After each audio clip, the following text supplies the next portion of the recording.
think we are Europeans done well. But Singapore is a country. Getting a car is a social When it comes to owning a car in Singapore, you shouldn't even consider it. It's not an It's option. impossible to be even out of your parents' house. I think your question should be what's wrong with Singaporeans. good evening and welcome to another session of Talkabout. Today we want to look at ourselves. We want to look at the Singaporean and ask ourselves whether we are a gracious society or are we getting to be the ugly Singaporean. I have four guests. I have Tony, Charles, Connie for Cornelius, and Terence. Hi, I'm Tony Chow. I'm a media consultant and TV producer. So I've been in the business of television for 17 years. Hi, I'm Charles Yeo. I'm marketing director. I've been marketing for the last 50 years or so. Although I look old, but I think young. Well said. Hi everyone, I'm Cornelius Tan. I'm a fashion photographer and also an editor of Moda magazine. I'm Terence Cole. I'm with a non-profit Christian organisation that works with students on campus. Okay, thank you. Who wants to kick off? Charles, why don't you kick off? Okay, I have a very good example. Okay, this is the ugly side of Singaporean. There was this young lady sitting on the reserved seat. Okay, and I was standing in front of her. Then this gentleman sitting next to her, not on the reserved seat, stood up to let me sit down. But I looked back and I saw an older lady, Right. okay, with a daughter. I think the daughter is also about middle age. So I asked her to come and sit down. Now the daughter, apparently, I don't know whether she's a teacher or what, she said, point out to this girl, can you please give her this seat? You're supposed to give this seat to this uncle. So she looked up at me and said,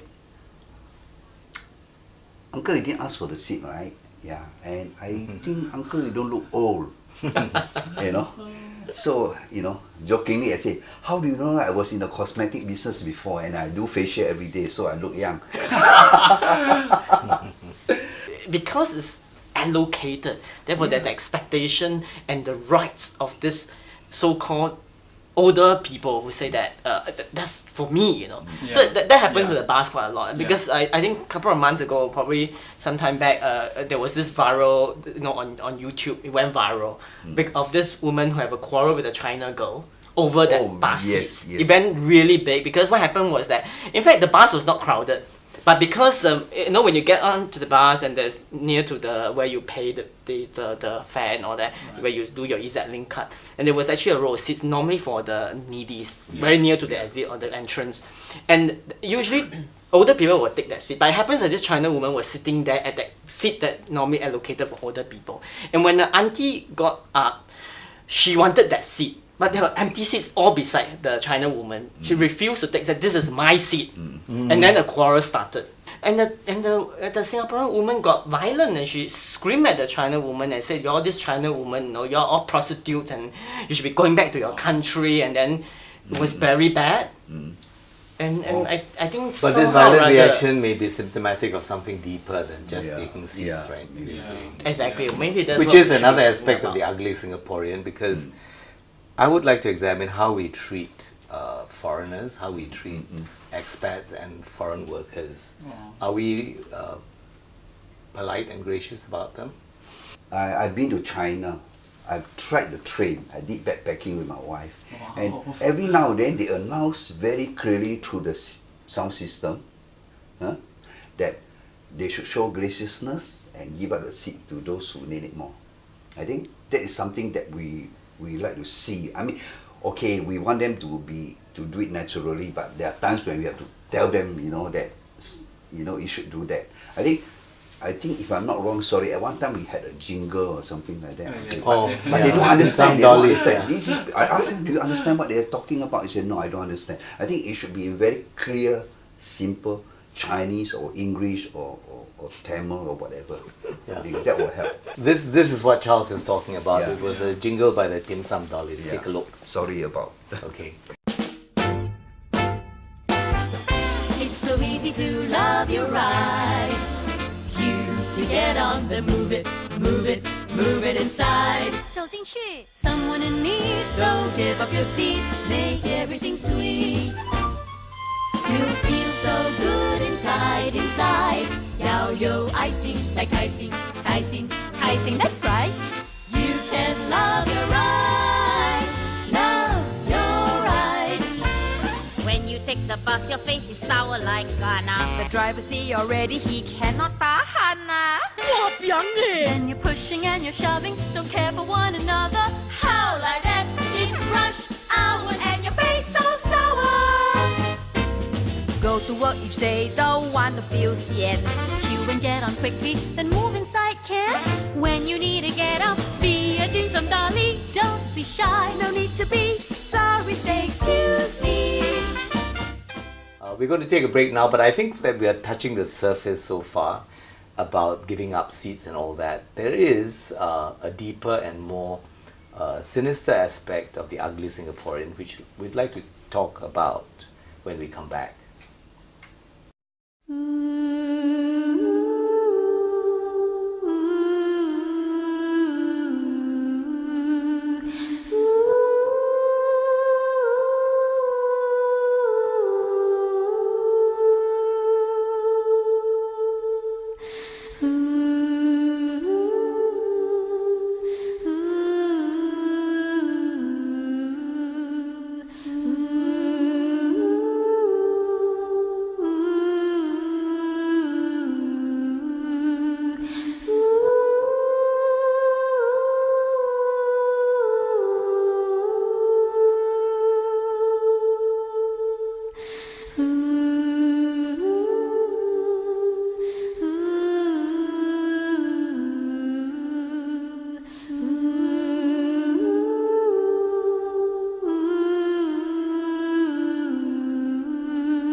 Okay, let's now talk about abuse of foreigners. No, I mean, right? kind of, it's a reflection also how the government has been, conditioning this nation.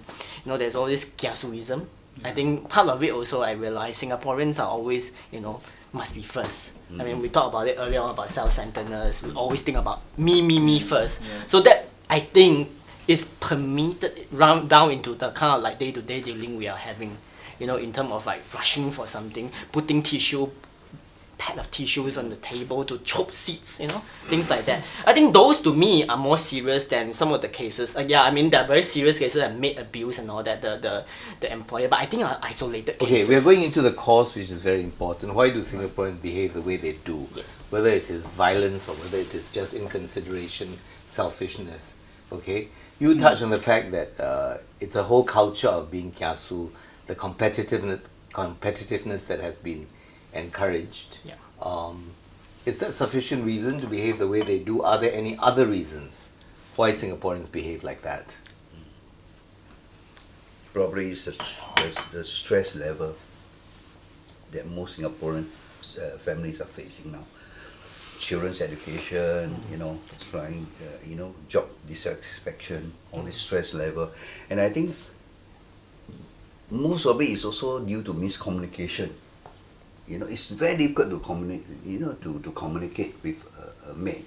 And most of it, you realize that it's mostly the elderly that has got problem with the maids because they can't converse and they can't get the maid to understand. Right. So they get stressed out, and sometimes they go overboard and they did things that they shouldn't be doing. One of the things that I always hear my parents talk about are the generations who have been working hard before my generation, the millennial generation, is that community spirit where they learn to support one another. Whereas in my generation, we seem to be so disconnected with one another. Relationally, we are disconnected. We do not know how to support one another. We think of me, myself, our entitlements, our privileges, rather than thinking for other people. And I think that has a part to play. Why has this come about? Is it because of our educational system? Is it because of just a general sense of competitiveness? Why do you think, okay, let's say everybody has different degrees of stress, But why do Singaporeans behave in the way they do today, which you say you did not find in generations past? I think part of it is upbringing, because I realize a lot of parents don't have time for the kids. You know, and You're right, you know, you're a lot of social workers or counselor will tell you a lot of the cases is You're blaming today, the parents now. Yeah, and it's a true reflection of that. And some You're right. some psychologists also highlighted the fact that today we're living in a world where kids are forced to grow up faster than they do. We call them the artificial maturity, and for part of the reason is because of technology. They get more information than we do when during our time, and because of that, they gain more confident, and they think they know better than our parents or our generation. But the interpretation of those information, they are not equipped with the faculty of thinking, because they're really not adult, they're Right, kids. right. But then they will go out, and this is why it's so difficult to teach kids today. Teachers find it difficult because they say, you know, the teacher goes there and the kids don't listen to them because they think they know better than a teacher. Are we then saying that the problem lies with the younger generation and not with the older generation? I think today? it's cause and effect. I think the older generation has something to do with that, because when the stress of life also then leads to the fact that they have no time for kids, and therefore the kids have to learn on their own, and therefore the upbringing itself causes a problem of the selfishness, and therefore they, you know, you see all this sort of social behavior the kids are now having, what we call the millennials. You know, we're basically more selfish than what we are. Those kampong spirits are no longer here because they are not used to that. And these days, who actually even interact with our neighbors? We We just don't. lock up ourselves, and the moment we Yeah, get back, that's another big problem. Yes, You don't interact with each other, and then you don't even know who's your neighbor. Yeah, it you know? feels so unnatural sometimes. Hi, that's it, finish. Yeah. Okay, so let's look for solutions then. Yeah. Since we have identified the problem, and I don't think it's just pertaining to the young people, I think the old people are like that. But yet, the old people not too long ago were more gracious, were more considerate to one another. What has happened in between to make us, to condition us to this present state of affairs? The way Singapore, or the way we've been controlled, I think have a part to play as well. Because one of the things I always remember, you know, as I grew up, there seems to be a veil of freedom when we're out of the country. And that freedom lies in the fact that you do something that normally being controlled in your country you don't do. For example, if you don't chew gum and you suddenly will chew gum and you start chewing everywhere. You're right, Not that you're I do right, that, but there is all that I saw when Singaporeans outside of the country. For example, Does that make in them behave buffet, better? they grab the buffet like, you know, that like they have not eaten for years, like, you know, they've been released from prison. It's really ugly. And these are the Singaporean tour group when you go overseas. You know, you don't see that when they're in Singapore. But as part of that, they realize that, you know, there seems to be a sense of control. Therefore, they moderate their behavior. Wait, hang on. You're saying that Singaporeans overseas grab the buffet and in Singapore they don't? What they do, but then, They you know, do. I do see worse kind of like rushing. Although I don't see that much here in Singapore that are that ugly. I'm just compare the degree of it. You know, that seems to I be think we go to quite different shocking. places to eat. I'm offering only one part that I feel. To me, I'm just creating a sort of like, you know, interesting dilemma here. Is that Are the you now control saying that the could Singaporean cause? overseas is also ugly? No, I'm not saying Singapore overseas are ugly. I think it's just back to our culture and the upbringing, the you know, what we have been through conditioning it. But what I'm saying is that the control that put on us make us more of a rebel. When we are overseas, we try to do things that we won't dare to do in the country Yeah, because right. we know that we're actually going to get fined. Are you suggesting then that because our whole life we're conditioned like this by rules and regulations, and there is an intolerance for error, in turn we have now become a people that are very intolerant? Even a lot of times, no, I think as a youngster or as a youth, when we give up a seat to the elder, do it come it naturally? Yeah.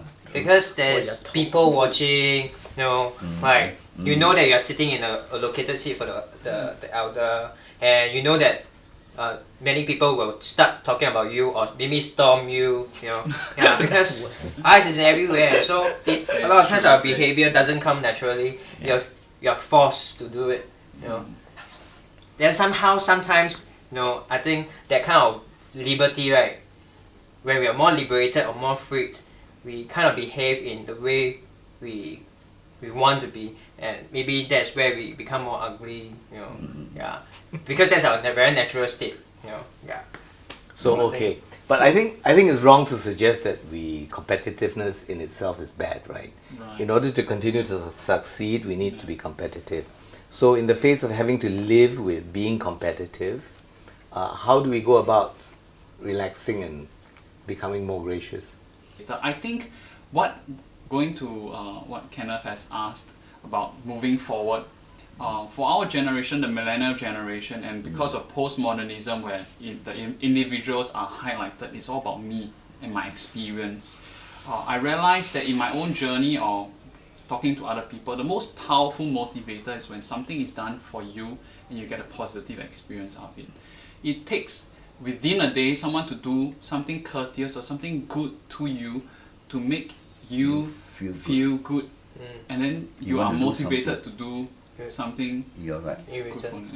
good for another person. A lot more can be done. The government can play a more important role in this, like community centers. They could have more events, get-togethers, and then you encourage these people to join, and then all of a sudden they realize that, oh, you have been my neighbor for the last 20 years, but I have not met you. And then they start, striking a conversation, then they get to understand each other better. I think this is important. I think second point is in education. I don't know about the educational system now. How good is there a subject on moral education? No. Do they have? I think they still have. There was, and then they took it away. I think that now it's back again. I think so. Yeah. That should be put back again, because that is important, because you have to start educating the young. And so when they grow up, they become more gracious. So if you look at the government, I think sometimes part of it is also the message you get across. And I think, I understand the need to survival, sustainability, continuous growth. But sometimes I think it's good to actually allow the message of people who fail and not make failure such a big thing. And sometimes government can do a lot more to portray positive messages. Then on the home level, I really think it goes back to the home, to the parents, how the upbringing. Because I think I brought up a family that is actually through that way of upbringing that I'm who I am today. It's part of your family, your upbringing. So to be gracious, to be nice, to be kind truly from your heart and be natural comes from your upbringing. I think that I cannot stress any more than the importance of that. Then that goes down to the individual. As you start to realize the journey that you're going to go through as a human being, spirituality as well. That means basically your own pathway to learn about being kind, being gracious, and helping other people. All that will come naturally. So I think that to me it forms that triangle, the three-part relationship to a better society. Okay, thank you, Tony. How about you, Moni? I think act of kindness sometimes is being portrayed as a very serious thing to do. But I think if the RC or the town council can come up with more creative ways to reach out to the community in a more approachable ways, I think it's definitely workable. I think that's something that attract the youth at this age. Not just providing free food, but also to entertain them, to keep them happy. I think kind of thing, take the minds off. Because actually Singapore is known to be very kind in the sense that a lot of good deeds have been done. The donation from Singaporeans to the needies are quite big. You didn't realize that? That is true. I think one of the measures or one of the things that we can do to help us move forward is to help people see needs beyond themselves. Whether is it going overseas to see the needs of people who are less privileged, or Singaporeans who are less privileged, and understanding how blessed we are, how privileged we are, that would help people think more of others rather than ourselves.